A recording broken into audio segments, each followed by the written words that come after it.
A series of unfortunate tragedies would befall a family, but the question was this just a string of bad luck or something far more sinister? Hello, true crimeers. This is the case of the Staudte family. Viewer discretion is advised.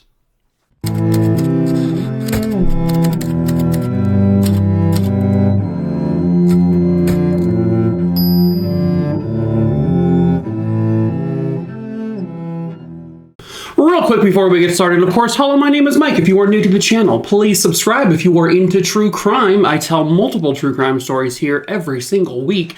I also tell short form true crime stories over on TikTok. I have 2 pages that you can follow. I tell stories on each of them. The links to those will be in the link tree in the description of this video below, and the links also pop up here at some point in the beginning and at the end of the video. Also in the link tree, you will find my merch store where we just have like t-shirts and hoodies and stuff. We do ship all over the world, so feel free to check that out if you want to. And then lastly, if there is a case you want me to cover, just send me a really quick email with the name of the individual, where it happened, and when it happened. I'll add it to the list. The list is over 6,000 names. I pick my cases that I cover at random. I will get to your case eventually. I just can't promise you when. You can also see the list. It's a public list. It's also in the link tree below if you want to scroll through it first. It is pretty much in alphabetical order. But anyway, let's get into today's case. The Staudte family consisted of Diane and Mark. They were the parents. Originally, they were living in Springfield, Missouri, and they had 4 children together. The first child they had was Sean. By the time this case happens, he's 26. They also had Sarah, and at the time this case happened, she was 24. Then there was Rachel, who was 22 at this time.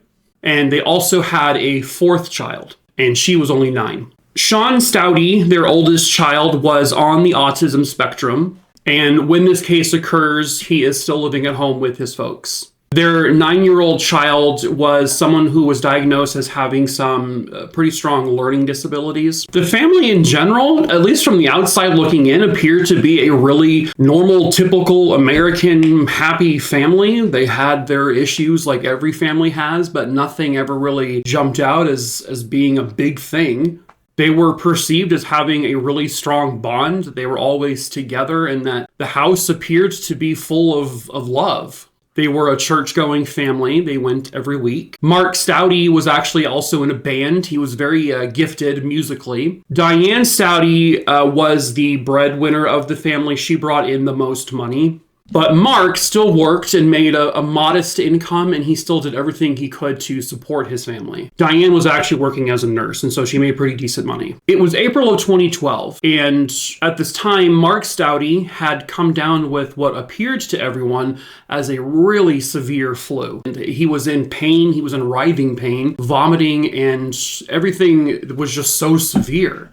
And then suddenly on April 8th, 2012, Mark Staudte died. His death it all seemed very natural. It was tragic and it was sudden, but nothing warranted like a police investigation into this. And they ruled his death just from natural causes, and he was immediately cremated. Diane Staudte was noticed, however, as having a very cold response to her husband's sudden death. I mean, this happened suddenly, and she was just like, nothing. Now, again, we've talked about this many times before. A person's lack of emotion or too much emotion or whatever the case may be, it's different with everyone. We never know how we are going to react to the death of someone we love until it happens. And you can't take that reaction as like, well, they're guilty. It can't just be based on that. However, police in the past have taken that emotional stuff and have put it to the forefront of their investigation and said, yep, they're guilty, when sometimes those people aren't guilty of anything. Diane collected a $20,000 life insurance policy, a claim off of his death, and she ended up buying them a new house. And then shortly after Mark's passing, her oldest son, Sean Staudte, he fell with some flu-like symptoms as well. He was having pretty much the same symptoms that Mark was having, and he was in a lot of pain and discomfort. He was vomiting. This was bad. And sadly, in September of 2012, Sean Staudte, 26 years old, died. Sean had also had some other medical issues. Not only was he autistic, he did suffer from like seizure issues. And because of all of that, they would rule his death as being essentially natural causes related to his other medical issues. Again, no investigation at that time was done. And then he too was cremated. Diane Staudte seems to be pretty quick on it, like, okay, cremate him, let's get it out, done. And she showed even more coldness when her son died. She was just so devoid of anything. When you react to your husband dying, and it's the first maybe time you've ever had to deal with something like this, again, you don't know how you're going to react. But now we have a second death, and this is her son, her firstborn son, and she is completely emotionless again. She didn't even they didn't do a memorial service for him. Her son, like nothing. They didn't do anything for him. It just seems so odd. But again, that's not necessarily a sign of guilt. And everything seemed to be going okay for some time. But then June of 2013 happens. Sarah Staudte, her oldest daughter, would suddenly become victim to severe flu-like symptoms. Sarah was also rushed to the hospital where doctors couldn't exactly determine what on earth was going on with her, but her symptoms were the same as Mark's and Sean's. But this time, the doctors were able to save her.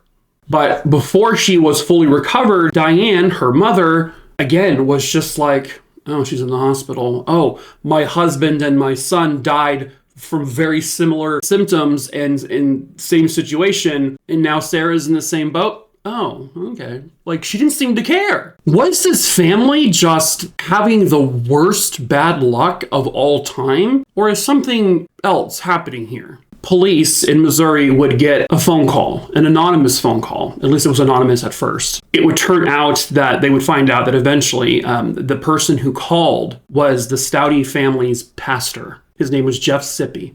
He was actually pretty close with the Staudte family. He had interacted with them a lot. And when Mark died, he kind of saw it as like it was just a tragedy. But then when Sean died, he felt something was going on. He felt that there's no way they had this consistent bad luck. There's no way. And then when Sarah fell ill, he was like, okay, something is happening in that house. When that tip came in, the police in Springfield, Missouri began their investigation. Now, they had Sarah in the hospital at this point as they were investigating, and they're able to have a pretty extensive workup done, like lab work and stuff like that. And they discovered that Sarah did not just have a flu. Sarah was poisoned with antifreeze. She had very high levels of antifreeze, and she likely had she believes, and based off of what the investigation, it appears that they had been dosed with antifreeze in a bottle of like Coke, glass of Coke. Mark drank Gatorade a lot, and they believe that his Gatorade was probably poisoned with antifreeze. But they didn't have any proof of that right off the bat from Mark and Sean especially. But they did have proof that Sarah was being poisoned. The investigators would have Diane Staudte come in and just talk to him. She would tell them, because they did mention to her, people did say you seemed to be pretty unemotional when your husband died. And she said that our marriage was not wonderful, not as wonderful as everyone thought it was. She said she had a lot of hatred and resentment towards Mark, her husband, because he wasn't making any money and he wasn't supporting the family as much as she was expecting a husband to do. She said that there was a point where she was going to maybe just divorce him and have him move out of the house, but she said that he would probably end up killing himself if that was the case. And she said, I couldn't stand him existing anymore, and so I poisoned him. She would confess. She said she did it. She laced his Gatorade with antifreeze. And then when it came to her 26-year-old son, Sean, she said, I grew tired of him. I couldn't stand him anymore. She said, quote, after a while, you just get tired of doing everything for your kids. What a mom. She poisoned her 26-year-old son for 2 or 3 days straight by lacing his Coca-Cola with antifreeze. Then, when it came to Sarah, she grew tired of Sarah living in the house. She was annoyed with her daughter, that she had a college degree because she had recently graduated from college, but wasn't doing anything with it and was still living at the house. She resented it. And they would come to this revelation that Diane basically hated all of her kids except one, Rachel. And when Sarah became really, really sick, they brought her to the hospital this time, like themselves, because they said houses are just nasty when somebody dies in it. Oh my God. That's what they said. So Diane is in this interrogation room and she is confessing to the murder of her husband, her son, and the attempted murder of her daughter. They also found out, they asked her, well, what about your 9-year-old? And she would actually end up saying that there was a plan to eventually kill her too. Unbelievable. Well, what about Rachel Staudte? Because she never got sick and Diane seemed to love her. She always was praising her. And so they asked Diane, well, did Rachel play a part in this? And Diane said, no, absolutely not. She had nothing to do with it. But they brought in Rachel for questioning anyway, because she, again, was unemotional with regards to her family's deaths and unemotional just in general. They found a diary in the Staudte home, a purple diary that was Rachel's. And there was a passage that said, quote, "It's sad when I realized how my father will pass on in the next 2 months. Sean, my brother, will move on shortly after. It will be tough getting used to the changes, but everything will work out." End quote. She knew ahead of time that there was a plan to kill her family. And then she finally caved in her questioning with police. Rachel ends up confessing to being involved. And she said with regards to poisoning him, she said to the interrogator, quote, "With Sean, we argued on a lot because I still think we could have probably put him in assisted living, but my mom wanted him out." End quote. And then with regards to her sister, Sarah, she said, quote, "Sarah was equally unneeded. We could have found someplace else for her. We were adamant that Sarah was just a burden." End quote. And then she said when it came to her younger sister, the 9-year-old, she said, well, we just wouldn't be able to take care of her anymore with everyone gone. And so that was the plan. We were going to end up killing her too. I don't get it. I don't understand.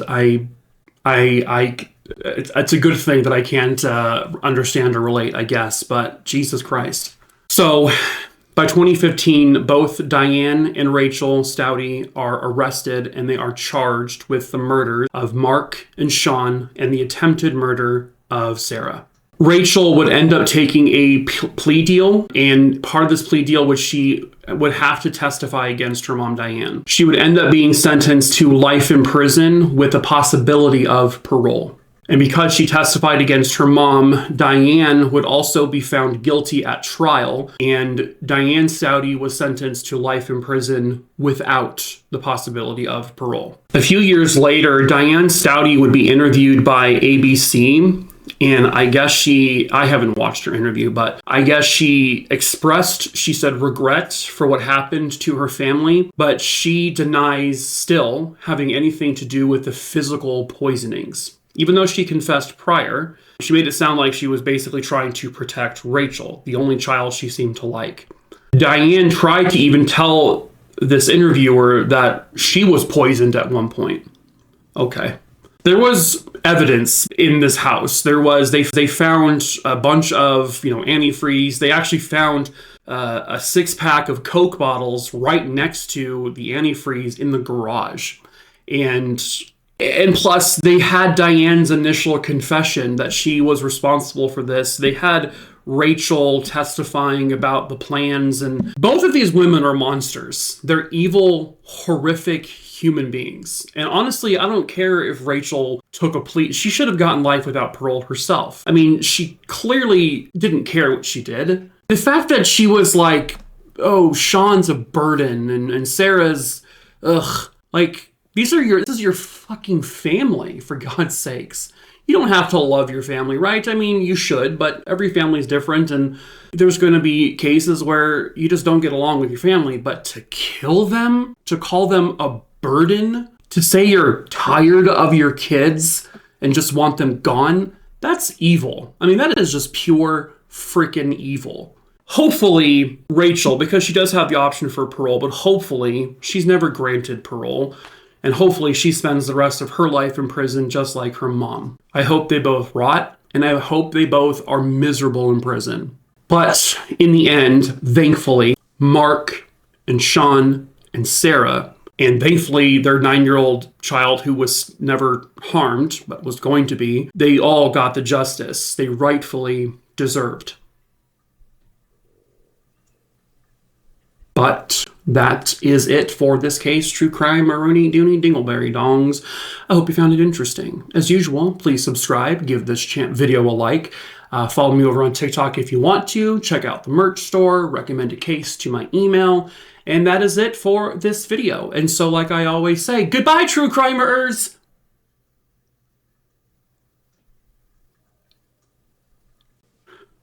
By golly gum, what have I done? I just said goodbye, True Crime. Oh.